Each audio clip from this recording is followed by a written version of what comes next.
देखिए page number 53 पे जो है 18वां सवाल है, two resistor with resistance 5 ohm and 10 ohm respectively are to be connected to a battery of EMF 6 volt is to be obtained.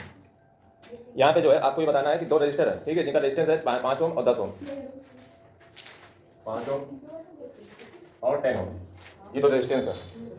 कह रहा है कि एक बैटरी है जिसको जो है ईएमएफ जो बैटरी का है। अब ये ईएमएफ क्या होता है, तो देखो जो वोल्टेज होता है ना उसी को हम ईएमएफ कहते हैं। जब बड़ी क्लास में आप जाओगे 12th में तो वहाँ पे ईएमएफ ही शब्द का प्रयोग किया जाता है, समझे। जैसे ईएमआई इलेक्ट्रोमैग्नेटिक इंडक्शन बताया था, वैसे ईएमएफ का प्रयोग किया जाता है। तो ईएमएफ जो है बैटरी का कनेक्ट किया जाता है 6 वोल्ट की बैटरी से। कह रहा है minimum current flowing, maximum current flowing, how will you connect the resistance in each case, यानी कि जो है इसमें मिनिमम करंट कितना फ्लो करेगा और मैक्सिमम करंट कितना फ्लो करेगा ये आपको बताना है। साथ ही में आपको ये भी बताना है कि how will you connect the resistance in each case, यानी कि कैसे कनेक्ट करोगे। सवाल बिल्कुल आसान सा है, तो दो बड़ी का कॉन्सेप्ट नहीं लगा। देखो क्या है, अगर आपको बेसिक सी बात पता है, सबसे पहले इसने कहा मिनिमम करंट बताइए, तो जैसे आपसे मिनिमम करंट कह दिया तो आपको ये फार्मूला पता होना चाहिए जो इनवर्सली प्रोपोर्शनल का रेजिस्टेंस जो है वो इनवर्सली प्रोपोर्शनल होता है करंट के। यानी कि अगर आपसे करंट मिनिमम पूछा है यानी कि रेजिस्टेंस आप मैक्सिमम कर दीजिए। मिनिमम करंट का मतलब क्या, मैक्सिमम रेजिस्टेंस कर दीजिए। फिर आपसे पूछा है क्या कि मैक्सिमम करंट बताइए, तो मैक्सिमम करंट का मतलब क्या होगा कि मिनिमम रेजिस्टेंस कर दीजिए, मिनिमम रेजिस्टेंस कर दीजिए। अब मिनिमम रेजिस्टेंस का होता है तो मिनिमम रेजिस्टेंस आपका होता है जाकर के पैरेलल में। बस सवाल में क्या था, बस यही मामले थे, कुछ नहीं था। मैक्सिमम रेजिस्टेंस अगर आपसे पूछा है, नहीं मिनिमम रेजिस्टेंस जो बताया ये मिनिमम करंट है तो मिनिमम करंट का मतलब मैक्सिमम रेजिस्टेंस, और मैक्सिमम रेजिस्टेंस किसमें होगा, सीरीज में होगा। बस क्या आपको एक बार रेजिस्टेंस निकालना है सीरीज से, यानी कि 10 5 कितना हो जाएगा 15, और उसके बाद जो है आपको करंट निकालना था ना, R बराबर V अपॉन I, I बराबर V अपॉन R, यानी कि वोल्टेज पहले से 6 दे रखा है और यहाँ पे सीरीज में लगाइए, तो सीरीज में जब लगाओगे तो आपको क्या मिलेगा, तो आपको मिलेगा मिनिमम करंट। तो सीरीज में जब निकालोगे तो इसमें जब 10 5 कितना हो गया 15 हो गया, यानी कि आपका 0.4 एम्पीयर करंट आया, ये तुम्हारा हो गया जाकर के मिनिमम करंट। मैक्सिमम करंट निकालना है तो आपको जो है क्या करना पड़ेगा, पैरेलल में देखना पड़ेगा, समझे। पैरेलल में देखना पड़ेगा, तो पैरेलल में निकाल लो 1/5 या फिर जो है 1/10, इसको दूसरे तरीके से भी कर सकते हो 5 × 10 अपॉन 5 + 10, यानी कि जो है 10 5 कितना हो जाएगा 50 हो जाएगा, 10 5 कितना हो जाएगा 15 हो जाएगा, 15 या 45 और 15 2 30, यानी कि तुम्हारा ओम कितना आया 3.2 ओम रेजिस्टेंस आ गया। और 3.2 ओम रेजिस्टेंस का मतलब हुआ जाकर के तुम्हारा ये जो है I = V हमारा 6 दे रखा है, 3.2 हो गया जाकर के, इसको 60/32 और इसको जब तुम भाग दोगे तो जो है तुम्हारा I आ जाएगा। यही सवाल था, ठीक है। मतलब कांसेप्ट इसमें मोटा-मोटी क्या लगा है, कांसेप्ट सीधा सही लगा है। हम इसीलिए कहते हैं फार्मूला मत रटो, हम हमेशा फार्मूले को एक एक्सप्लेन करते हैं। क्यों कहते हैं कि एंटी और डायरेक्टली प्रोपोर्शनल पढ़ना क्यों जरूरी है, इसीलिए पढ़ना जरूरी है, समझे। क्योंकि तुम्हें जब यही नहीं पता होगा मतलब जो है डायरेक्टली और इनवर्सली प्रोपोर्शनल क्या होता है तो आप सवाल ना लगा पाओगे जिंदगी में। अगला 21 देखिए, an electrical 20 in the circuit diagram given below. देखिए अरे ये बताइए, देखो बताना ना फिर। हां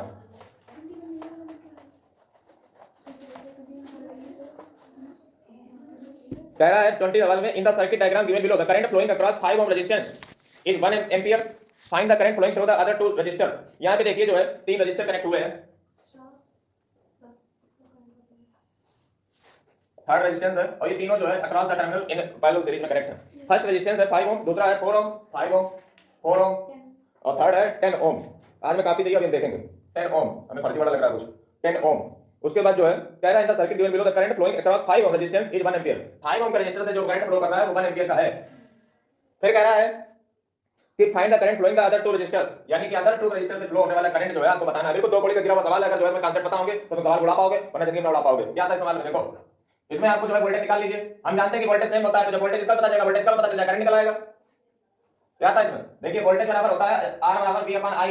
कांसेप्ट क्लियरिटी नहीं है दिमाग में, वैसा लग रहा है पूरा खेल है मामला गड़बड़। जब हम इसका वोल्टेज निकाल लेंगे, हम इससे क्या निकाल लेंगे, इसका वोल्टेज निकाल लेंगे। वोल्टेज ये भी यहां पे होगा तो V मिल गया, R मिल गया, निकल आएगा I, इधर V मिल गया, R पहले दिया था I निकल आएगा, तो वोल्टेज निकाल लो। वोल्टेज बराबर होता है R बराबर V अपॉन I, तो V बराबर IR हो गया इंटरनेशनल रिलेशन। उसके बाद जो है I में दिया है 1 और R में दिया है 5 वोल्ट हो गया, यानी कि इसका जो वोल्टेज कितना आया 5 वोल्ट आया, यानी कि इसका कितना आ गया 5 वोल्ट आ गया। अब इसका I निकालना है तो I बराबर R बराबर V अपॉन I होता है, तो I बराबर V अपॉन R हो जाएगा। V हमारा 5 दे रखा है, R हमारा 4 दे रखा है, तो 4 × 4 और 1 बचा 4 4 5 ये आ गया हमारा एम्पीयर। उसके बाद जो है इधर लगा लो, V हमारा जानते हैं कि V तीनों सेम ही होगा, इससे भी हमें पता कि 5 वोल्ट था। R इसका निकाल लो तो V अपॉन R हो जाएगा, यानी कि 5/10 यानी कि 0.5 एम्पीयर आ जाएगा करंट, ठीक। और भी बताओ आगे बढ़ा 21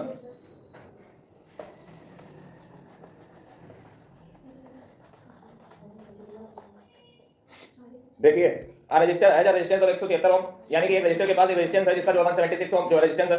how many of these resistors should be connected in parallel so that their combination draw current of 5 ampere from a 220 volt supply line. बिल्कुल जो है ये क्या है, एक रेजिस्टेंस जो है 176 ओम का है। How many of these resistors should be connected in a parallel so that their combination draws a current of 5 ampere from a 220 volt supply line, यानी कि जो है एक रजिस्टर दिया गया है जिसकी वैल्यू है 176 ओम है इसकी वैल्यू। उसके बाद कह रखा है कि इनको जो है how many these resistors should be connected in parallel. Parallel में हम कितने, यानी कि पैरेलल में लगाना है, पैरेलल में जो है कितने रेजिस्टेंस लगाते हैं, यानी कि नंबर ऑफ रेजिस्टेंस बताना है, नंबर ऑफ रेजिस्टेंस बताना है, पता नहीं कितने लगाते हैं, ठीक है, नंबर ऑफ रेजिस्टेंस बताना है, ये है मेरा सवाल। पैरेलल में लगाने हैं, कह रहा है कितने लगाते हैं, सो that their combination draw current of 5 ampere, यानी कि उनका जो है करंट 5 एम्पियर आ जाए, करंट 5 एम्पियर आ जाए, साथ ही में जो है जो वोल्टेज सप्लाई है वो होगी जाकर के 220 वोल्ट, 220 वोल्ट, यानी कि वोल्टेज जो है 220 वोल्ट होना चाहिए।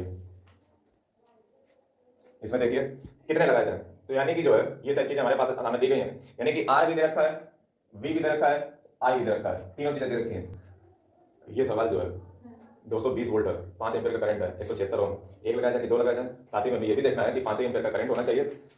Combination draw the current of 1/R is equal to 1/R1 plus 1/R2 plus 1/R3, और इसमें जो है अगर हमें 1/176 चाहिए, 1/176 चाहिए, कितने कनेक्ट किए जाए, यानी कि हमें पता नहीं है, यानी कि जो है 176 एक्स कनेक्ट कर दो, तो आर बराबर होता है V/I, आर बराबर V/I होता है, तो इसको जब धर दोगे तो ये I/V का हो जाए।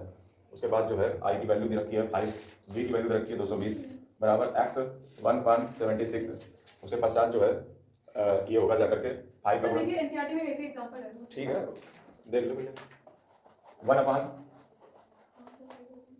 का गुणा जो है इसमें तिरछा मारो तो ये हो जाएगा 5 × 176 बराबर 220 एक्स, 5 मल्टीप्लाइड बाई 176 220 बराबर एक्स, 5 का गुणा इसमें करो 5 × 30, 3 बचा 5 × 35 और 3 38, और 3 बचा 5 × 5 और 3 8 220 बराबर एक्स। इसको जो है इससे जरा भाग देके देखो तो ये जो है 0 0 गया, 22 चौक 88, एक्स बराबर यानी कि नंबर ऑफ रेजिस्टेंस 4 आ यस सर।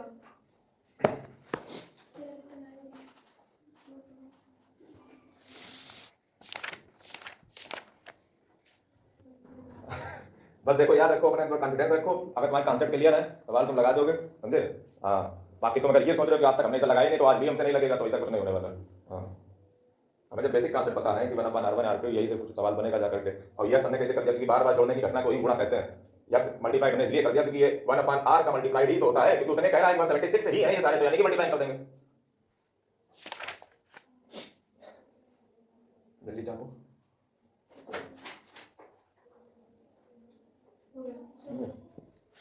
अगला जो है बताइए।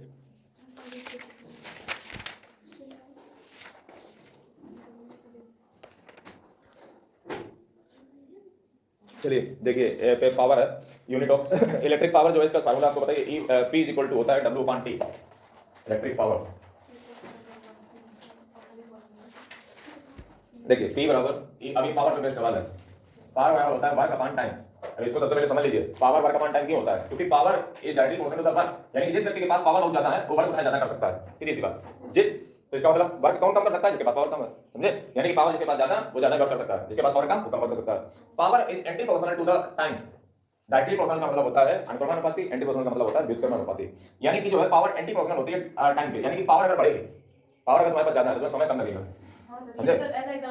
हाँ हाँ फिजिक्स इसलिए मैं हमेशा कहता हूँ इसके जितने भी लॉ हैं, जितने भी फार्मूला है वो हर जगह अपने रियल लाइफ में लगते हैं, समझे। जैसे वर्क का ले लो, हमें 50 बता चुके हैं कि वर्क बराबर एफ डी कॉस थीटा होता है, यानी फोर्स इनटू डिस्प्लेसमेंट। अब पता चला तुमने भाई पूरे दिन W बराबर एफ डी में जो है फोर्स तो तुमने पूरे दिन लगाई, समझे, कि हम पढ़ते रहे दिखा रहे घर पे बेवकूफ बना रहे मोबाइल में नीचे छुपा हुआ, तो फोर्स तो तुमने खूब लगाई, डिस्प्लेसमेंट कुछ हुआ ही नहीं, अल्लाह कुछ एक सवाल ना, बेकार की पढ़ाई, बेकार की पढ़ाई पर पत्रा भरते रहे पूरे बैठे बैठे, और ये तो किया जाता है, उनका समझते हो कुछ पता नहीं। तो पावर बराबर जो है वो वर्क अपॉन टाइम होता है। फिलहाल सवालों पे कूदते हैं, ये मेन मामला न्यूमेरिकल का है। देखिए पहला सवाल दिया रखा है पेज नंबर, पावर से रिलेटेड होगी, फार्मूला लिख लीजिए, पावर बराबर होता है I स्क्वायर R, पावर बराबर होता है V स्क्वायर अपॉन R। एक और कोई फार्मूला छूट रहा है, I स्क्वायर RT, नहीं वो तो उसमें होता है एनर्जी कंजम्पशन में, I क्या चीज BI होता है। तो ये जो है पावर से रिलेटेड इतने फार्मूले हो गए, इनको जो है साइड में लिख लेते हैं, पावर के फार्मूले फिर जो है इनको स्टार्ट करते हैं। सबसे पहला जो है हमारा फार्मूला P बराबर वर्क अपॉन टाइम, P बराबर I स्क्वायर R, P बराबर V स्क्वायर बटे R, P बराबर VI, E बराबर PIT, E वाले भी बोल दो, E बराबर जो है PIT हो जाएगा, नहीं PT, E बराबर PT। कुल मिला के इसमें देखो, कुल मिला के सीधी सी बात है, इसमें TT लग जाएगा, बात वही रहती है, समझ रहे। एनर्जी कंजम्पशन के लिए आप देखो सवाल देखो, सबसे पहले देखिए किलोवाट आवर और किलोवाट में जो है फर्क होता है, ये बात आपको पता होनी चाहिए। किलोवाट आवर का मतलब होता है 3.6 × 10⁻⁶ जूल की एनर्जी जैसे ही कंज्यूम हो जाती है उसको जो है किलोवाट आवर जो है कर देते हैं, समझे। तो यही चीजें होती हैं। और दूसरी चीज जो है किलोवाट का मतलब क्या होता है, किलोवाट का मतलब है जहाँ पे 1000 वाट हो जाए उसको जो है किलोवाट कह देते हैं, यही होता है। नेक्स्ट थिंग जो है हमारा पहला क्वेश्चन है, कहाँ गया, रेडियो सेट ऑफ 60 वाट, यानी कि रेडियो सेट है वो 60 वाट का है, कहाँ गया, या radio set of 60 watt runs for 50 घंटा, यानी कि 50 आवर के लिए जो है रेडियो सेट चलता है। How much electrical energy is consume, यानी कि 50 वाट में जो है कितनी एनर्जी कंज्यूम होगी। तो सीधी सी बात है कि यहाँ पे देखो 50 वाट दे रखा है, तो 50 वाट को सबसे पहले हमने किसमें कन्वर्ट किया, किलोवाट में कन्वर्ट किया, और किलोवाट में कन्वर्ट करने के पश्चात जो है हमने प्रॉब्लम था इसमें क्या कहा था कि कितनी एनर्जी कंज्यूम की, तो E बराबर हम जानते हैं कि पीटी होता है, E बराबर क्या होता है पीटी, और ये E बराबर वही जो है फार्मूला है, अगर ध्यान से देखोगे तो एनर्जी कंज्यूम ये देखो WE होता है, वर्क कंज्यूम वर्क बराबर ये एनर्जी तो होगी, क्योंकि वर्क भी जूल ही है, एनर्जी भी जूल ही निकलती है, तो डिफरेंस क्या है दोनों। इसीलिए जो है ये बात आपको पता होनी चाहिए, यानी कि E equal to P equal to W upon T या E बराबर P अपॉन PT। अब इसमें देखिए किलोवाट जो दिया था वो दिया था 50 वाट 60 वाट दिया था, 60 वाट को इसने किलोवाट में क्यों बदला, क्या यूनिट किलोवाट है नहीं, इसके पीछे कारण ये है कि किलोवाट को में इसने इसलिए बदला है क्योंकि आवर में दी गई थी वो टाइम, तो आवर में जब टाइम दिया और ये वाट में दिया तो मामला बनेगा नहीं, इसलिए इसने पहले किलोवाट में बदला, किलोवाट बदलने के लिए इसने 1000 भाग दे दिया, वैसे कोई जरूरी नहीं था, हम चाहे तो इसकी जो वाट को तो वाटे बने रहने देते और उसको चाहते तो जो है ये 60 को भी उधर ले जा सकते थे, समझे। तो ये जो है इसको एक यूनिट रखने के लिए, एक यूनिट का मतलब ये आवर में दिया और वो जो है वाट में दिया, इसलिए इसको किलोवाट में बदला, समझ रहे हो। और किलोवाट में क्या हमने बताया, 1 किलोवाट का मतलब 1000 वाट। अब पीछे आ जाइए, देखिए सवाल दिया है, क्या दिया, कहां page number 66, what will the current run by electric bulb of 640 watt when it is connected to a source of 220 volt, यानी कि 220 वोल्ट के जब करंट 220 वोल्ट के से जो है जब एक इलेक्ट्रिक बल्ब को कनेक्ट किया जाता है जो 40 वाट का है, जो 40 वाट का है तो पूछा है कि जो है इसके करंट क्या जो है इसमें चाहिए होगा, इससे रिक्वायर्ड होगा, तो सीधी सी बात है इसको जो है आप लगा लीजिए, P बराबर BI फार्मूला होता है और I बराबर हो जाएगा P अपॉन B, यानी कि P हमारा दे रखा है 40 और B हमारा दे रखा है 220 और ये जो है 0 0 उड़ गया उसके बाद जो है इसमें जब आप भाग दोगे तो ये जो है पॉइंट और ये जो है 22 का 22 बचा 18 और 18 जो उधर बना जाकर के तो 0.18 आ जाएगा लगभग एम्पियर। अगला नेक्स्ट क्वेश्चन है, electric bulb is rated to 220 volt, यानी कि इलेक्ट्रिक बल्ब जो है वो 220 वोल्ट का जो है रेट किया जाता है, इलेक्ट्रिक बल्ब 220 वोल्ट जो है रेट किया जाता है और 100 वाट 220 वोल्ट और 100 वाट का है, यानी कि 100 वाट।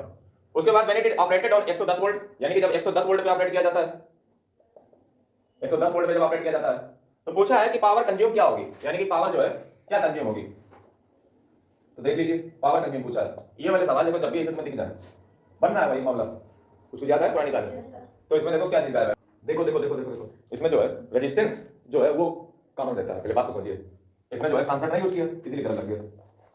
कॉन्सेप्ट क्या कहता है, कॉन्सेप्ट कहता है कि बल्ब की जो है हर चीज चेंज हो जाएगी लेकिन रेजिस्टेंस तो उतना ही रहेगा, तो जो चीज रहेगी वही कांस्टेंट उस पर बुद्धि लगाइए, फार्मूले पर ध्यान मत दीजिए, समझे, फार्मूला तो लग रहा है यही वाला लेकिन रेजिस्टेंस वही रहता है, तो रेजिस्टेंस वाला एक फार्मूला ढूंढो, तो रेजिस्टेंस वाला फार्मूला तो ढूंढने निकलोगे मार्केट में तो पी भी मिल जाए और ये भी मिल जाए, तो ये वाला ज्यादा बेटा बैठ रहा है ये वाला, तो ये तुम्हारा जब बैठेगा जाकर के तो ये हो जाएगा R बराबर R हो जाएगा, यानी कि B स्क्वायर बटे P और B हमारा दे रखा है 220 गुणे 220 बटे P कहाँ गया P 100, ये हमारा B पता ही नहीं है 110 गुणे 110 बटे P पता नहीं है, उसके बाद जो है इसका गुणा मारो, ये हो जाएगा जाकर के तुम्हारा 110 इंटू 110 डिवाइडेड बाई, इसका भी इधर चला जाएगा 100 हो जाएगा जाकर के इधर जो है 220 0 से 0 उड़ गया 0 0 कटा, उसके बाद जो है 11 एकम यानी कि 10 बना दूनी बन गया जाकर के, उसके बाद जो है फिर इधर आ जाओ तो 11 एकम 11 दूनी बन गया, उसके बाद जो है 10 बचा, अब ये जो है 100 बन गया 100 बटा 4 यानी कि ये जो है 25 वाट हमारा हो गया,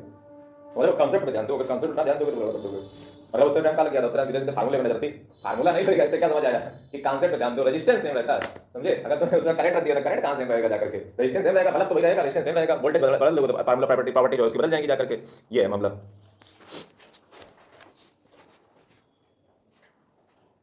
यही जो है वर्क जो होता है वही एनर्जी होती है, समझ रहे हो, क्योंकि जूल ही होती है और ये भी जो है जूल में आता है, इसीलिए। अगला देखो सवाल,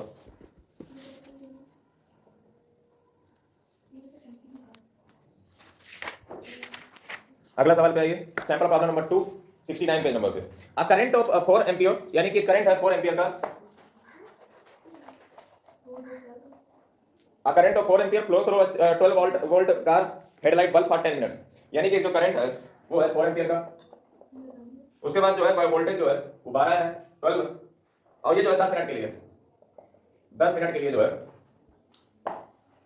फ्लो करता है, तो कह रहा है एनर्जी कितनी जो है ट्रांसफर होगी, टाइम दिया है 10 मिनट, तो लगा लो सबसे पहले जो है इसमें टाइम इसे वाला देखो कहां पे लगेगा जाकर के, जिसमें बी भी हो आई भी हो, तो बी आई कहां पे ये है, तो बी और आई इधर है, तो यानी कि जो है ई बराबर हमारा हो जाएगा जाकर के फार्मूला, सबसे पहले तो इसमें पावर निकालो, तो पावर जब इसकी निकालो बैठोगे तो तुम्हारी पावर बनेगी जाकर के, क्योंकि हमारे पास फार्मूला एनर्जी कंजम्पशन का ये है, ई बराबर पीटी, तो पी बराबर हमारा हो जाएगा जाकर के वोल्टेज हमारा 12 दिया है, ये 4 दिया है, तो 5 48 यानी कि 48 जो है वाट आ गई, 48 वाट।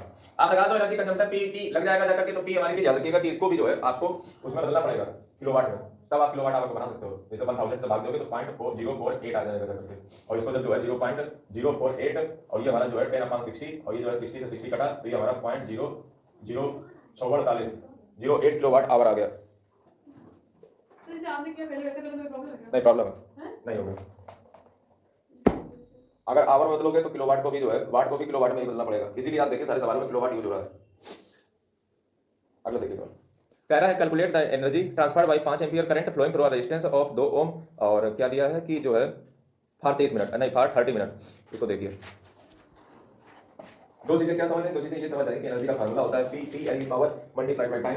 दूसरी चीज तुम्हें ये समझ आई कि जो है वाट को हमेशा जल्दी से जो है उसको बदल लेना चाहिए किलोवाट में, और जो टाइम दिया रखा है उसको जो है आवर बदल लो क्योंकि किलोवाट आवर अच्छे लगते हैं। आप देखिए कैलकुलेट द जो है energy transferred by 5 ampere current, यानी कि जो है 5 एम्पीयर का जो करंट है उसके द्वारा एनर्जी कितनी ट्रांसफर हुई। फिर कह रहा है थ्रू अ रजिस्टर और 2 रजिस्टर है 2 ओम का, उसके बाद जो है 30 मिनट के लिए 30 मिनट के लिए जो है ये फ्लो होता है। 30 मिनट का मतलब हो गया जाकर के 30/60 और 60 का मतलब हुआ जाकर के 0 बटा, और ये जो है 6.5 जो है एम्पीयर में 0.5 आवर आ गया। ठीक, कह रहा है कि एनर्जी कितनी ट्रांसफर हुई, तो एनर्जी अगर आपको बतानी है तो इसमें लगा दीजिए जो है पी बराबर बीआई लिखा था उसमें ना, यहाँ पे जो है आपको क्या सबसे पहले तो जो है इसकी पावर पता कीजिए, क्योंकि पावर पता किए बगैर जो है पीटी वाला फार्मूला लग ही नहीं पाएगा। तो इसमें जो है पी बराबर आई स्क्वायर आर वाला लगा दो, क्योंकि वही दोनों चीजें दे रखी हैं। आई स्क्वायर आर लगाओगे तो यहाँ पे पी आई दिया रखा है 5 का स्क्वायर हो जाएगा, आर हमारा 2 रखा है 50 25 50 वाट हो जाएगा। लेकिन ये 50 वाट जो है इसको फिर जो है फटाक से बदल दो उसमें, तो ये जो है 0 उड़ गया जाकर के 0.05 किलोवाट हो गया जाकर के। ठीक, 0.05 किलोवाट हो गया। अब जो है हमें ई बराबर वाला फार्मूला लगाना है, ई बराबर पीटी होता है, पी हमारे कितने दे रखी है तो पी हमने निकाली 0.05 को मल्टीप्लाइड बाई, और हमारा टाइम कहां पे तो 0.5 आवर, तो ये हमारा हो जाएगा जाकर के 50 25 और जो है 1 2 3 है, तो यानी कि 0.025 जो है kilowatt hour.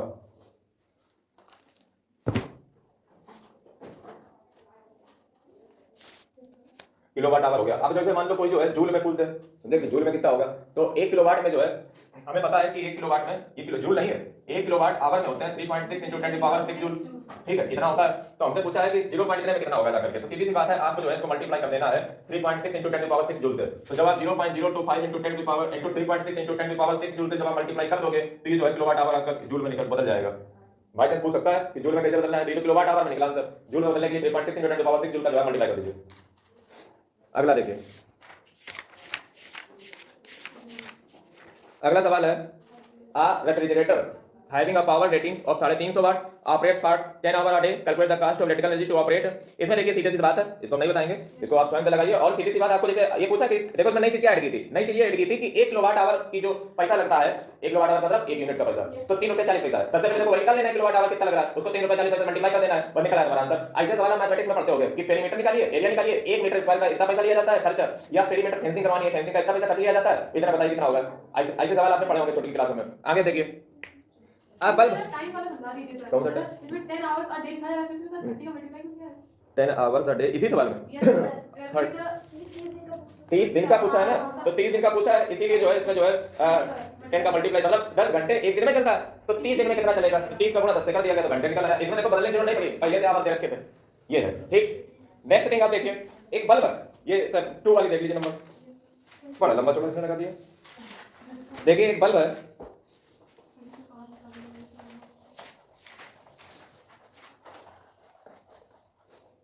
A bulb is rated to 200 volt 100 वाट, यानी कि बल्ब है जिसको जो है 200 वोल्ट और 200 वोल्ट और 100 वाट इसमें लिखा हुआ बल्ब है। हमने आपको पढ़ाया था इलेक्ट्रिकल रेटिंग, तो उसमें यही बताया है कि 200 वोल्ट की एनर्जी लेता है और 200 वोल्ट पे चलता है, समझे, वोल्टेज को इतना चाहिए, और 100 वाट खर्च करता है। 100 वाट का मतलब क्या हुआ कि 100 जूल 1 सेकंड में खर्च कर देता है। पढ़ना आना चाहिए क्या मतलब होता है, 100 वाट का मतलब 100 जूल 1 सेकंड में खर्च कर दिया, और 220 वोल्ट की सप्लाई लेता है। What is its resistance, resistance इसका क्या होगा, रेजिस्टेंस का क्या होगा।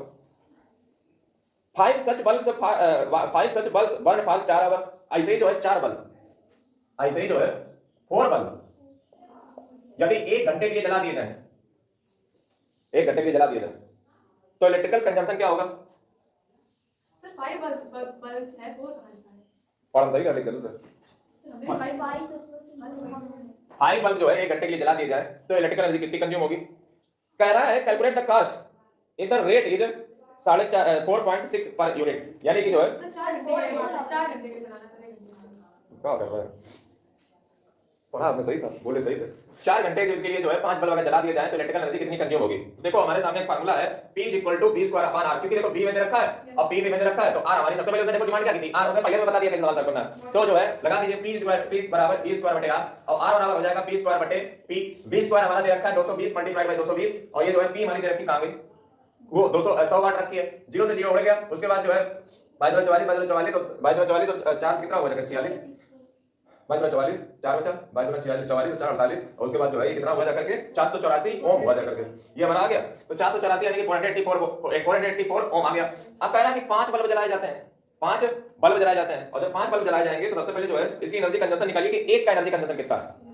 एक का एनर्जी कंजम्पशन जब आप निकाल लोगे तो देखो एक का एनर्जी कंजम्पशन कितने निकलेगा। तो एक का एनर्जी कंजम्पशन जो है आप लगाइए E = PT। तो P हमारी कितनी रखी है, P हमारी 100 रखी है, लेकिन 100 से हम काम नहीं चलाएंगे। अब याद रखो मेरी बात को पुरानी याद करो, 1000 से भाग करेंगे। सर वहां पे वोल्टेज दिया गया है 200 और 120 कितनी आ रही है? हाँ जो का दिमाग देखो 200 इतनी बड़ी बड़ी मिस्टेक है सर हाथ और दिमाग का संतुलन। हाँ दिमाग देखो आपने की जो है 600 रखो, ये दोनों उड़ गए 400 हो गया, ठीक है 400।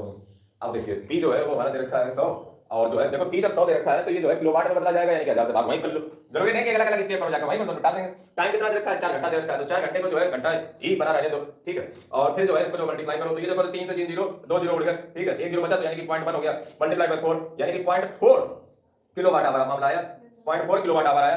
ये तो एक बल्ब का 4 घंटे में खर्चा हुआ किया गया एनर्जी निकल आया हमारे पास, समझे। ये हमारे पास निकल आई कि कितना जो है इसने एनर्जी कंजम्पशन किया, यानी 0.4 किलोवाट आवर एनर्जी इसने कंज्यूम कर ली है। अब 5 बल्ब जब इसने कहा है तो देख लो 5 का मल्टीप्लाई कर दो इससे, तो 5 चक्को 20 यानी कि 2 यूनिट जो टोटल जो बिजली है वो ये खर्चा करेगा 2 यूनिट। और 1 यूनिट का खर्चा कितना दे रखा है, 1 यूनिट खर्चा दे रखा है 4.6 रुपए, यानी कि दोनों का हो जाएगा 9.2 रुपए। ठीक लग गया सवाल, 9.2 तो हो जाएगा 46 गुना 1 होता है। अब देखिए बाकी ये जो है तुम सुबह से देखो तीसरा वाला और आगे बढ़ाते हैं गाड़ी।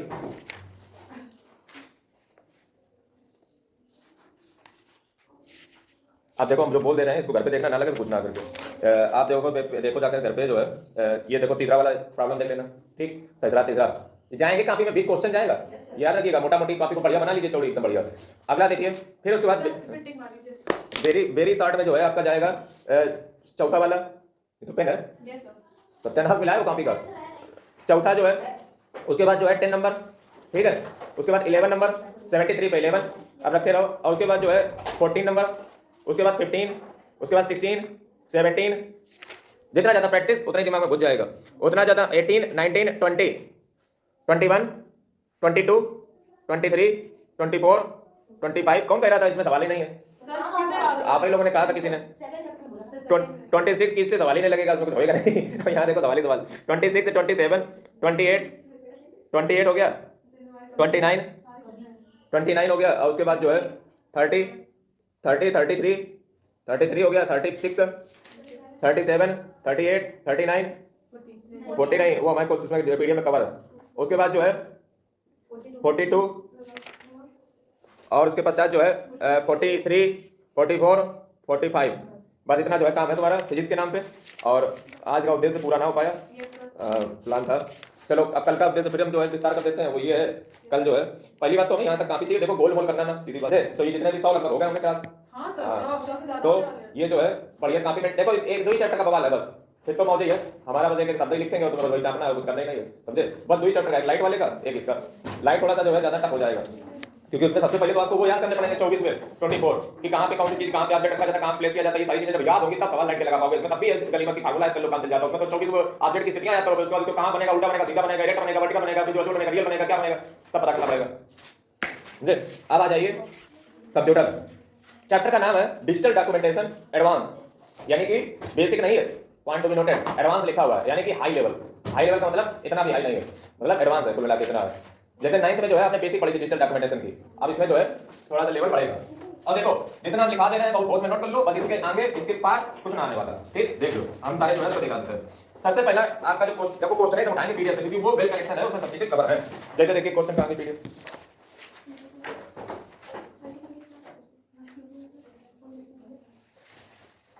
देखिए, कम्युनिकेशन नहीं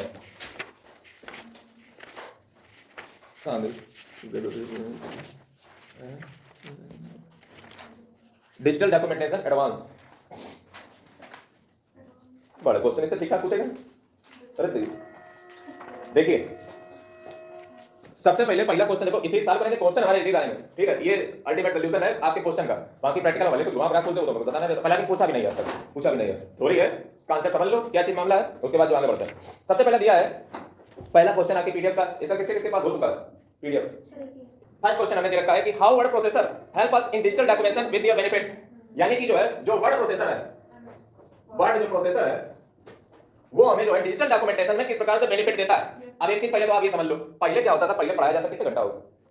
सर बस 1 घंटा हो गया। एक हो गया, बस इसको जो है जल्दी निपटेगा या आधा निपट जाएगा। तो वर्ड प्रोसेसर अभी स्कूल खुलता था ना पढ़ने का, तभी तो पढ़ना पड़ता। तो ये वर्ड प्रोसेसर इसमें होता क्या है, एक घंटा बाद ना किया तो वर्ड प्रोसेसर जो है वर्ड प्रोसेसर या आधा निपट जाएगा, आधा निपट जाएगा, बात मान लो। वर्ड प्रोसेसर खत्म कर देंगे चैप्टर को लगा के। हाँ बदतमीजी ना करो। देखो डिजिटल डॉक्यूमेंटेशन में जो है वर्ड प्रोसेसर कैसे मदद करता है। देखो सबसे पहले कहानी को कहानी समझ लो। कहानी ये है कि सबसे पहले क्या चलता था, पहले एमएस ऑफिस चलती थी, आपको सबको पता है। लेकिन एमएस ऑफिस क्या होता था, एमएस ऑफिस एक प्रोप्राइटरी सॉफ्टवेयर है। प्रोप्राइटरी सॉफ्टवेयर का मतलब इसमें पैसे देने पड़ते हैं आपको कंप्यूटर में डालने के लिए। तो पहले बच्चों को स्कूलों में जब ये सब कुछ नहीं होता था, अब तो बहुत सारे सॉफ्टवेयर आ चुके हैं, समझे। तो ये प्रोप्राइटरी सॉफ्टवेयर, अब वो लोग किताबों में भी यही पढ़ाया जाता था एमएस ऑफिस। कितने शर्म की बात है, मतलब सरकार होकर के प्रचार किसका कर रही है, बिल गेट्स की कंपनी का, कि भैया इनका खरीदो जाकर के। ये तो वही बात हो गई कि जैसे मान लो यहाँ पे अगर हमें किताब में पढ़ा रहा है कोई टॉपिक, तो उसमें हम किसी कंपनी का नाम डाल दें। क्यों डालें, समझे। यानी कि सरकार ने मजबूर थी इस बात पे कि हमें अगर बच्चों को सिखाना है तो एमएस ऑफिस ही सिखानी पड़ेगी। फिर उसके बाद जो है तमाम विशेषज्ञ बैठे और उन्होंने सोचा कि इसको हटाया जाए, क्योंकि ये तो कंपनी का प्रचार हो रहा है, बच्चे से खरीदेंगे जाकर, प्रोडक्टों का भी देगा जाकर के। फिर अल्टीमेटली डिसाइड हुआ कि कोई एक ऐसा सॉफ्टवेयर डाला जाए जो फ्री हो, ओपन टू अवेलेबल, यानी कि ओपन टू ऑल हो और अवेलेबल टू एवरीवन, फ्री में अवेलेबल हो। तो इसके लिए क्या किया गया, ऐसे सॉफ्टवेयर पता किए गए। तो ऐसे बहुत सारे सॉफ्टवेयर आते हैं, समझे। आपको एमएस ऑफिस की शक्ल के बिल्कुल हूबहू कट कॉपी पेस्ट आपको बहुत सारे सॉफ्टवेयर मिल जाएंगे। लेकिन सवाल ये है कि देखो बात सीधी सी हो कि होता मतलब जो असली आदमी वो असली होता है, बाकी सब जितने बना लो कट कॉपी पेस्ट करके। लेकिन एक बेहतरीन सॉफ्टवेयर जो मिला, जो बनाया गया, उसका नाम रखा गया ओपन ऑफिस। देखो इसका नाम है ओपन ऑफिस। और इसी ओपन ऑफिस में माइक्रोसॉफ्ट जैसे वो क्या थी, वो एमएस ऑफिस थी, वो एमएस ऑफिस थी। ये क्या है, ओपन ऑफिस है। इस ओपन ऑफिस में आपके सारे टूल अवेलेबल है। जैसे इसमें क्या था, इसमें था एमएस वर्ड। एमएस वर्ड जो काम था इसमें, वही इसमें नाम क्या है, इसमें नाम है वर्ड प्रोसेसर। वर्ड प्रोसेसर ये इसमें नाम है। और इसका जो दूसरा नाम है वो है ओपन ऑफिस राइटर।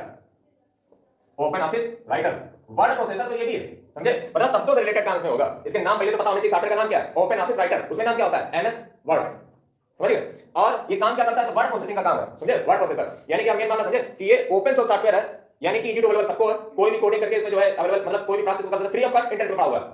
बल्कि अभी मैंने डाउनलोड किया इसमें अपने स्कूल वाले में।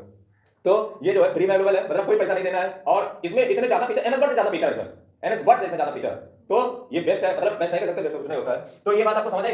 अब दूसरा क्वेश्चन इसमें क्या है, ये तो बेसिक इसके बारे में पता करनी थी। ये क्वेश्चन मैंने इसलिए डाला क्योंकि पता चला रटाइते तो लगे तो हो रटने में, जरा पता होगा कुछ नहीं है। तो ये चीज है। अब दूसरा काम क्या है भैया, इसके बेनिफिट क्या है। तो बेनिफिट समझो, बेनिफिट देखो बताने की जरूरत नहीं। बेनिफिट इसका सबसे पहले ये है कि आजकल आप देखो फाइलें, जैसे मान लो कोई ऑफिस में जाओ तो फाइलें सब पड़ी रहती हैं उल्टी सीधी।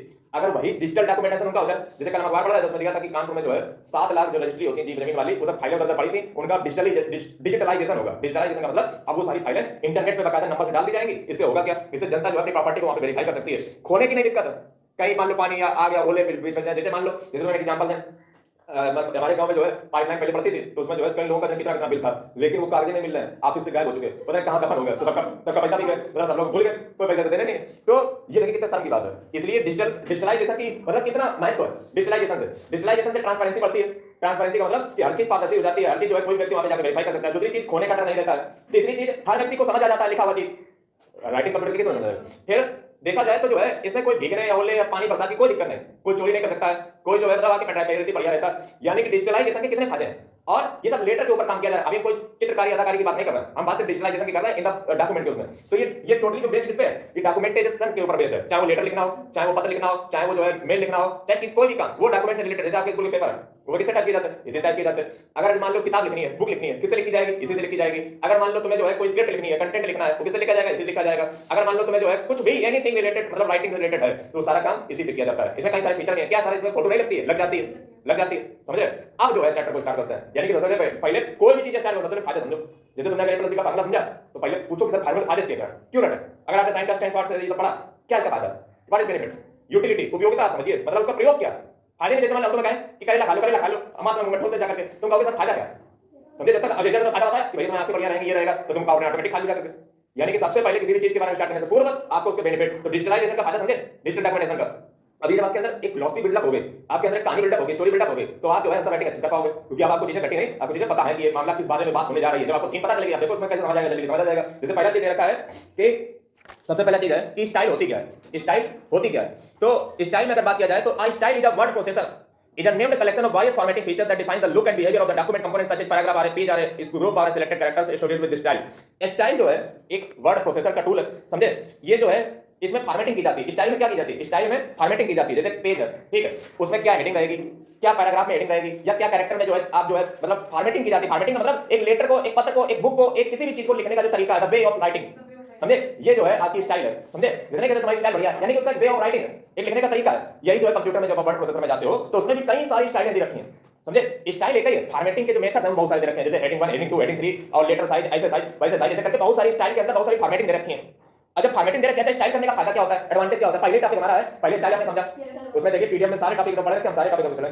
अब उसका फायदा की बात करो कि स्टाइल का फायदा क्या होता है। स्टाइल का फायदा ये होता है कि जब हम एक तरीके से फॉर्मेटिंग कर देते हैं एक चीज की, चाहे वो जो है फॉन्ट हो, चाहे वो साइज हो, चाहे वो स्पेसिंग हो, तो चीजें हमें वेल डेकोरेटेड अच्छी लगने लगती हैं, सिस्टमैटिक तरीके से रखी हुई। जैसे मान लो आपके घर में मान लो 50 चीजें हैं, सब उल्टी सीधी फाइल रखी हैं, आप उसको अच्छे तरीके से सिस्टमैटिक रख दो तो देखने में अच्छा लगता है, समझ में आ जाता है, इजी टू अंडरस्टैंड होता है। यही बात आपको लिखनी है एडवांटेज में ये। अच्छा, हम लिखते भी चले हैं कि समझ लोगे, थोड़ा सा इसका नोट्स अपने टाइप से बना लेना। हम तुम्हें डिक्टेट कर जैसे कुछ मुंह से निकल जा रहा है तो उसको थोड़ा लिख लेना अपना, हम डिक्टेट कर दे रहे। ये हमें सब चाहिए बिल्कुल पीडीएफ के स्टाइल में। अगर एडवांटेज लिखा मैं कॉपी में एडवांटेज, हमें पूरा आंसर नहीं चाहिए, एडवांटेज शॉर्ट क्रिस्पी नोट, मतलब हमें ज्यादा बकवास नहीं। याद रखिएगा, रामायण नहीं पता लिखवाने जा रहे हैं, ऐसी तो किताब है इसके लिए, हम का लिए बट है। दूसरा, अभी एडवांटेज का फायदा चला, पहला काम है कि जो है द वे ऑफ राइटिंग, यानी कि जो सिस्टमैटिक तरीके से जब आप फॉन्ट साइज और लाइन स्पेसिंग कर देते हो तो आपको दिखने में एक आकर्षक अट्रैक्टिव पेज आपको दिखाई पड़ता है और इजी टू अंडरस्टैंड होता है। दूसरी फायदा इसका क्या है, दूसरा फायदा इसका ये है कि स्टाइल जो है ये जो है इजीली रिप्लिकेबल होती हैं, यानी कि जो है इनके जो है अंदर आप पैराग्राफ हो गया या टाइटल हो गया या कोई भी चीज हो गई, उसको जो है आप रिप्लेस कर सकते हो। रिप्लेस का मतलब स्टाइल को बदला भी जा सकता है। जैसे मान लो आपने पूरा एक पैराग्राफ लिख दिया ए से लेकर जेड तक, अब आप चाहते हो कि इसमें डिफरेंट टाइप की स्टाइल की हम लगा लगा कर देखें, तो आपके उसी में आप बार बार लगा लगा के देख सकते हो और आपको जो पसंद है वो स्टाइल आप अप्लाई कर दीजिए, यानी कि इजीली रिप्लिकेबल है। आप कॉपी में लिखते हैं तो आपको गड़बड़ हो जाता है, कॉपी में सुविधा नहीं मिलती है, जो एक बार लिख लिखिए, ये रेप्लिकेबल है। दूसरी बात, तीसरी चीज, स्टाइल में formatting change very fast, just change the style formatting and will apply to the all the places that, यानी कि इसमें स्टाइल को चेंज करना बहुत आसान काम है, वेरी इजी। आपको जस्ट जो है अलग अलग स्टाइल को चूज करके देख लेना है और इजी जो आपका जो है पूरे पेज में लग जाएगा करके। अच्छा, अब स्टाइल के टाइप क्या होते हैं, ये दूसरा क्वेश्चन जो है, पहला क्वेश्चन मैं डिस्कस कर चुका हूं, दूसरा क्वेश्चन जो हमारा है वो है स्टाइल के बारे में। ये देखो पहले बात सुन लो, ये वर्ड प्रोसेसर में इसके फायदे क्या है ये डिस्कस कर चुके हैं। स्टाइल में हम उनसे डिस्कस कर चुके हैं, अब एडवांटेज डिस्कस हो चुके हैं। अब हमारा हम यहां पे लिख दे रहे, क्वेश्चन को लिख दे रहे, आंसर बता दे रहे। अगला है हमारा कि टाइप क्या होते हैं स्टाइल के। तो स्टाइल के जो है कई टाइप्स होते हैं, जैसे स्टाइल जो है वो पैराग्राफ के लिए भी अप्लाई की जा सकती है, स्टाइल जो है वो पैराग्राफ में भी की जा सकती है, स्टाइल जो है कैरेक्टर में भी की जा सकती है। कैरेक्टर का मतलब एक जो टेक्स्ट है एक पैराग्राफ के अंदर जो एक स्पेसिफिक टेक्स्ट है उस पर भी जो है आप स्टाइलिंग कर सकते हो। तीसरा जो है पेज पे स्टाइल कर सकते हो, यानी कि पूरे पेज पे आप चाहो तो स्टाइल को कर सकते हो, लगा सकते हो। फ्रेम स्टाइल क्या होता है, फ्रेम स्टाइल का मतलब ये होता है कि अगर आपने मान लो कोई फोटो लगाई है उसके फ्रेमिंग जो है आप कर सकते हो, उसमें भी स्टाइलिंग की जा सकती है। अगला लिस्ट स्टाइल, लिस्ट स्टाइल का मतलब होता है अभी आप टेबल कंटेंट आगे पढ़ोगे तो लिस्ट टेबल कंटेंट है ना टॉपिक, तो लिस्ट स्टाइल भी आप कर सकते हो, यानी कि लिस्ट के ऊपर भी स्टाइल लगा सकते हो कि बुलेट कहां पे लगेगा, नंबरिंग कहां पे होगा, उस प्रकार की नंबरिंग कहां पे होगी, रोमन नंबर कहां पे लगेंगे, अनऑर्डर लिस्ट कहां पे लगेगी, ऑर्डर लिस्ट कहां पे लगेगी, इस चीज की भी स्टाइल आप इंश्योर कर सकते हो। अगला, अब सवाल ये है कि सर चलो मान लो सब चीजें जो है आपने हमसे बोल दी कि ऐसे कर लो ऐसे कर लो। अब सवाल ये है, अगला टॉपिक हमारा कि फॉर्मेटिंग विंडो क्या होती है। फॉर्मेटिंग विंडो क्या होती है, इसको जो है लाने का तरीका होता है आप F11 से ला सकते हो, F11 बटन से आप फॉर्मेटिंग विंडो को इसमें खोल सकते हो।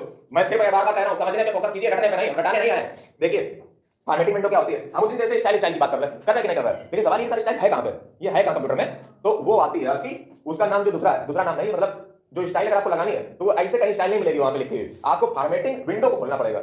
फॉर्मेटिंग विंडो में आपको तमाम तरीके की स्टाइलें मिल जाएंगी, बहुत प्रकार की स्टाइलें हैं, समझे कहां मिलती हैं, तो आपको सिंपली जो है F11 बटन को दाबना है और आपकी जो है ये खुल जाएगी। अगर मान लो जैसे ये तो शॉर्टकट की बता दी है F11, मान लो एमसीक्यू आ जाए कि फॉर्मेटिंग टूल बार इसे करके आ जाए, तो आप जो है अगर मान लो कोई कहते हैं कि नहीं हमें शॉर्टकट नहीं, हमें पूरा प्रोसेस बताओ, तो आपको अगर प्रोसेस जानना है तो आपको सिंपली कंप्यूटर में जो है जो ऊपर स्क्रीन होती है उसमें लिखा होता है फॉर्मेट, समझे, फॉर्मेट आपका लिखा होगा, फॉर्मेट के बाद जो है उस पर जैसे आप क्लिक करोगे तो आप जो है आ जाओगे फॉर्मेटिंग विंडो, ऐसे आपके सामने लिखा होगा, उस पर क्लिक करोगे फिर वही पेज खुल जाएगी, यानी कि दो आपके पास ऑप्शन है, पहला F11, दूसरा जो है आप फॉर्मेट के ऑप्शन पे जाएं, ऊपर टैब होते हैं बहुत सारे, होम, इंसर्ट, मेन्यू, व्यू ऐसे करके होते हैं, तो यहां पे लिखा होगा फॉर्मेट, फॉर्मेट पे क्लिक करके फॉर्मेटिंग विंडो पे क्लिक करो, आपके सामने आ जाएगा सारा चीजें, ठीक। अगला F11 की से भी आप ला सकते हो। अब जो है जैसे ही आप इसको फॉर्मेटिंग विंडो को ओपन कर देते हो तो आपके सामने सारी स्टाइलें आ जाती हैं। कितनी स्टाइलें, तो स्टाइल के प्रकार हम आपको बता चुके हैं कि पैराग्राफ स्टाइल आ जाएगी, कैरेक्टर स्टाइल आ जाएगी, फ्रेम स्टाइल आ जाएगी, पेज स्टाइल आ जाएगी, लिस्ट स्टाइल आ जाएगी, इस प्रकार से आपके 4-5 स्टाइलें आ जाएंगी। अगला जो हमारा टॉपिक है वो है कैटेगरी। क्या है कैटेगरी, सर वही कैटेगरीज है जो अभी आगे टाइप्स में। हाँ कैटेगरी जो है इसकी है जो अभी मैंने आपको बताई, कैरेक्टर स्टाइल, पैराग्राफ स्टाइल, यानी कि जो टाइप है वही इसकी कैटेगरी भी है, ठीक है, ये जो है आप इसको देख लीजिएगा। उसके बाद जो है उसके बाद हमारा टॉपिक है स्टाइल के ग्रुप क्या होते हैं। स्टाइल के ग्रुप क्या होते हैं, तो देखिए ग्रुप, तो स्टाइल के ग्रुप जो है कई प्रकार के आपको मिल सकते हैं, जैसे automatic style, all style, applied style, custom style, character style, chapter style, list style, index style, special region style, HTML style, conditional style, hierarchical style. मतलब जो है जिस भी टेक्स्ट को आपको जिस भी तरीके से चाहिए होगा। अच्छा, ये आता कहां पे है? तो ये जो है जैसे आपकी जो स्टाइलें होती हैं बुक में, देखिए पेज नंबर 6 पे, बुक में जो ऊपर दे रखा है 5 बने हुए कॉलम, ये थी टाइप्स ऑफ स्टाइल, ठीक है। और जस्ट इसके नीचे जो है कोने में जो है चिन्ह ऐसा होता है, उस पे जैसे आप जहां पे ऑटोमेटिक लिखा है, ऑटोमेटिक के पास में देखो ये बना छोटा सा बिंदु है, उस पे जैसे आप क्लिक करते हो तो आपके सामने जो ग्रुप है वो खुल जाते हैं। देखिए लिखा है उसमें बड़े ब्रैकेट में hierarchical, all style, applied style, custom style, automatic, text style, chapter style, list style, index style, ये सारे लिखे हुए बस यहीं से खुलता है। मतलब हर एक टाइप जो होता है उससे एक एसोसिएटेड ग्रुप भी होता है। मतलब अगर आपने कैरेक्टर स्टाइल पे क्लिक किया तो उससे रिलेटेड एक ग्रुप भी होगा जो कहां पे आपको उसके जस्ट नीचे मिलेगा। अगर आपने ऊपर से स्टाइल को पैराग्राफ से कैरेक्टर स्टाइल पे लाके क्लिक किया तो आपकी स्टाइल की जो हेडिंग पर हेडिंग जो लिखा हुआ है ये आपका चेंज हो जाएगा, आपका कैरेक्टर स्टाइल का जो है खुल जाएगा मेन्यू, और उससे एसोसिएटेड कुछ ग्रुप्स भी होंगे तो वो आपको नीचे मिलेंगे जाकर के, समझे। यानी कि ईच स्टाइल से एक एसोसिएटेड ग्रुप होता है, समझे। और ये जो स्टाइल है, जैसे अभी देखो ऊपर अभी जो कंप्यूटर हमारा खुला हुआ है पेज नंबर 6 पे, वो जो है आपका पैराग्राफ स्टाइल पे खुला हुआ है उसी पे है बिंदु, और पैराग्राफ स्टाइल पे खुला हुआ है। इसको जैसे आप कैरेक्टर स्टाइल पे करोगे तो नीचे वाला जो है पूरा मेन्यू बदल जाएगा, यहाँ पे दूसरा कुछ हो जाएगा, समझे। और उसका जो है ग्रुप अगर देखना है तो आपको नीचे ऑटोमेटिक में जाकर क्लिक करके ग्रुप भी चेंज कर सकते हो, ठीक। अगला देखिए, अगला है कि स्टाइल के साथ जो है आप वर्क कैसे करोगे। वर्क कैसे करोगे, वर्किंग स्टाइल देख लीजिए, वर्क कैसे करोगे स्टाइल के साथ। तो वर्क करने का सीधा सा तरीका है, सबसे पहले आप कोई भी लेटर जो है आराम से टाइप कर लीजिए, टाइप कर लिया, और टाइप करने के बाद सिंपली जो है आपको क्या करना है, आपको पता क्या करना है, आपको जाना है फॉर्मेटिंग विंडो पे। फॉर्मेटिंग विंडो पे जाने के बाद आपको कोई भी एक स्टाइल चूज कर लेनी है, जैसे मैं 4-5 बताई ना, उसमें जाने के बाद फिर नीचे जो मेन्यू नहीं आता, देखो इसमें पेज नंबर 6 पे हेडिंग 1, हेडिंग 2, हेडिंग 3 कौन सी स्टाइल लगानी है, जस्ट उस पे जा करके सबसे पहले देखो, पहले बात समझो, सबसे पहले आपको सिलेक्ट कर लेना है पूरा लेटर जो आपने टाइप किया है। उसके बाद आप F11 दबा करके आप फॉर्मेटिंग विंडो को खोल लीजिए। उसके बाद 4-5 स्टाइलें होती हैं, 5 में से कौन सी कैरेक्टर स्टाइल लगानी, फ्रेम स्टाइल, पेज स्टाइल, कौन सी स्टाइल लगानी, पैराग्राफ मान लो लगानी, पैराग्राफ पे क्लिक किया, उसका नीचे पूरा कॉलम खुल के आ जाएगा। फिर उसमें आप अलग-अलग क्लिक करके देख लो कौन सी कैसी लगती है, और उसको 2 बार क्लिक करना है, डबल क्लिक उस स्टाइल पे। जैसे हेडिंग 1 लगानी है तो हेडिंग 1 पे 2 बार क्लिक कर दिया, लगाने के बाद तुरंत वो इंप्लीमेंट हो जाएगी उसमें। तो ये स्टाइल लगाने का तरीका होता है, यानी कि वर्किंग आप समझ गए। लेकिन ये तो वर्किंग हुई जाकर के, ये तो जो है वर्किंग आपने कैसे की, ये वर्किंग जो है आपने एक तरीका हुआ, एक पहली मेथड हो जाकर के, जिसमें मैंने आपको बताया कि सिलेक्ट करो, उसके बाद जो है इसमें जाकर के डबल क्लिक करके स्टाइल लगा दो जाकर के। दूसरा तरीका एक और होता है, दूसरा तरीका क्या होता है, ये तरीके समझ लो, कोई बड़ी हम बहुत किस वाली चीज नहीं बता रहे हैं। पहला तो मेथड बता दिया, दूसरा मेथड क्या है, दूसरा मेथड है fill method, fill format method. इससे क्या होता है, फिल फॉर्मेट मेथड में क्या होता है, आप पेज नंबर 6 पे जरा देखिए, पेज नंबर 6 पे जो है ये देखो बाल्टी सी बनी हुई है, बकेट बनी हुई है। ये बकेट का पता क्या काम है, जैसे मान लो जो है fill format to apply style to my different areas quickly without having to go back to the style and formatting window. इसमें पता क्या होता है, इसमें सिंपली से जो है आप एक स्टाइल को पहले चूज कर लेते हो और आप खा लेते हो बाल्टी। आप जो जिस पेज में जहां भी आपको लगानी है, बस आप बाल्टी उठा कर गए, वहां पे से कर दिया, लग गई। दूसरी जगह बाल्टी, जैसे पेंटिंग में तुम देखते हो, सेम कांसेप्ट है। मतलब उसमें क्या दिक्कत है, इसमें पहले दिक्कत समझो, मान लो ये पूछते कि हम इसका प्रयोग क्यों करते हैं इसके मुकाबले। इसमें क्या होता था कि हमें अगर मान लो जाम लगाना है, एक सेलेक्ट किया, फिर हमने विंडो खोला, फिर वहां पे गए, फिर हमने लगाई जाकर के। लेकिन हम चाहते हैं कि हम एक बाल्टी पकड़ ले और जहां पूरे पेज में लगानी है जिस चीज के ऊपर, हम उतना ऊपर ऐसे कर दें, वो ऑटोमेटिक लग जाए। तो ये इसका फायदा है, बार बार खोलने विंडो में जरूरत पड़ती है। एक ही बार बाल्टी उठा लो, स्टाइल को चूज कर लो, बाल्टी ले लो और तुरंत जो है जहां लगानी हो उसको लगा दो जाकर के। उसमें क्या था, उसमें बार बार सेलेक्ट करो, फिर गए, सेलेक्ट करो, फिर गए, सेलेक्ट करो, बकवास था। समझ रहे आपको, ये चीज है, यानी कि फायदा नुकसान पता चला। इसका क्या फायदा है, इसमें बस एक बार सेलेक्ट किया, जहां लगानी पलट ली जाकर बाल्टी, वहीं लग दी जाकर स्टाइल जिसकी कंटेंट पे लगानी है आपको। दूसरा मेथड देखिए, दूसरा मेथड है लगाने का कि, अच्छा दूसरा मेथड नहीं है, ये जो है टॉपिक खत्म हो चुका है। लास्ट जो हमारा टॉपिक है वो है,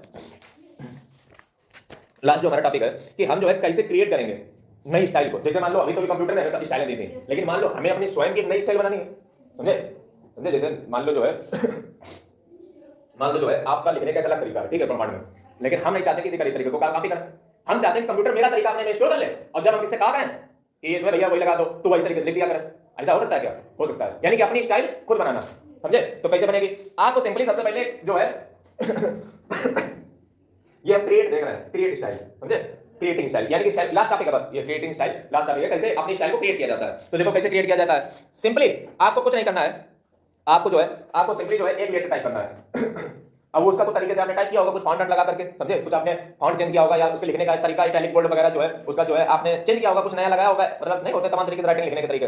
आपने लगा करके लिख लिया, आपका ये तरीका है। आप हेडिंग को इधर से नहीं स्टार्ट करके उल्टे से स्टार्ट करो, ये आपका तरीका है। मान लिया आपने लिख लिया, करना क्या है, करना आपको कुछ नहीं है, आपको सिंपली से क्या करना है, सबसे पहले देखो प्रोसेस लिखा है, सेलेक्ट करना है।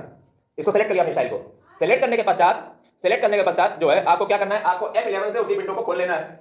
जब आप उस विंडो को खोल लोगे तो यहां पे देखिए पेज नंबर 10 पे जरा देखिए, और यहां पे जो बाल्टी थी बकेट के जस्ट पास में जो है कॉलम जैसा दिखाई पड़ रहा है आपको, एक छोटी सी दिखाई पड़ रहा है। इस पे आप जैसे क्लिक करोगे, देखिए इस पे आप जैसे क्लिक करोगे तो आपके सामने 3 ऑप्शन आएंगे, और यही आपकी 3 बची हुई हेडिंग है।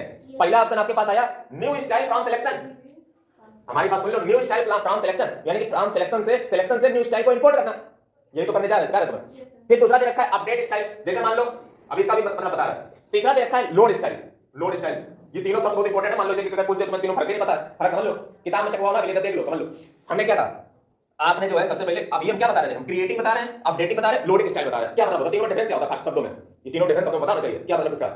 आपने सिंपली अपनी स्टाइलिंग लिखी, कॉपी किया, कॉपी ने सेलेक्ट किया, सेलेक्ट करने के बाद हमने F11 से वो फॉर्मेटिंग विंडो को पूरा खेल का फॉर्मेटिंग विंडो का F11 से ये खोला, उसके बाद तुम्हें उस एरो को जो बिंदु बना तो पॉइंट उस पे क्लिक किया, उसके बाद आपको तीन ऑप्शन मिले। इसका मतलब क्या है, देखो अगर तुम न्यू स्टाइल पे क्लिक कर दोगे तो जो तुम्हारी स्टाइल थी ना वो उसमें सेव हो जाएगी, तुम उसमें तुम्हारा नाम आएगा कि अपनी स्टाइल का नाम दे दो, तो मैंने मान लो डाल दिया माय स्टाइल, डाल दिया, अब तुम्हारी इसमें हमेशा सेव हो गई। जब भी तुम्हें लगाना हो बस उसको ओपन किया, लगाने तरीका बता चुके, लगाने का डबल क्लिक करके लगा दी, इस पे सेलेक्ट करके मतलब जिसमें लगानी है। न्यू स्टाइल से क्या होता है, आपकी स्टाइल उसमें सेव हो गई।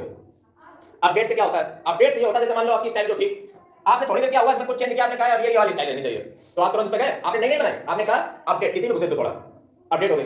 तीसरा क्या है, लोड स्टाइल, मान लो जो है आप जो है बंद करके काम करते जाने वाले हो, आपके पास कोई आप बता नहीं, अब ये बस स्टाइल में फाइनल थी, मान लो आपको जो है इसमें सेव करनी कंप्लीटली एकदम बढ़िया से, आप तुरंत पे कॉपी किया, इधर गए, इस पे गए, आपने लोड कर दी कि भैया रखो अपने पास। अब अगली बार जब हम आएंगे तो सिंपली क्या करेंगे, अपनी जो स्टाइल का अपना नाम दिया था माय स्टाइल, बस उस पे कंटेंट को सेलेक्ट किया जिस पे लगानी है, उसके बाद जो है F11 से खोली और उसके बाद जो है माय स्टाइल पे क्लिक किया, तुरंत उसी फॉर्मेट में लिख जाएगा, चैप्टर हो गया तुम्हारा खत्म।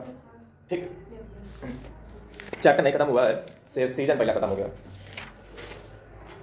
अब मेरे हिसाब से ज़्यादा अत्याचार ना करते हुए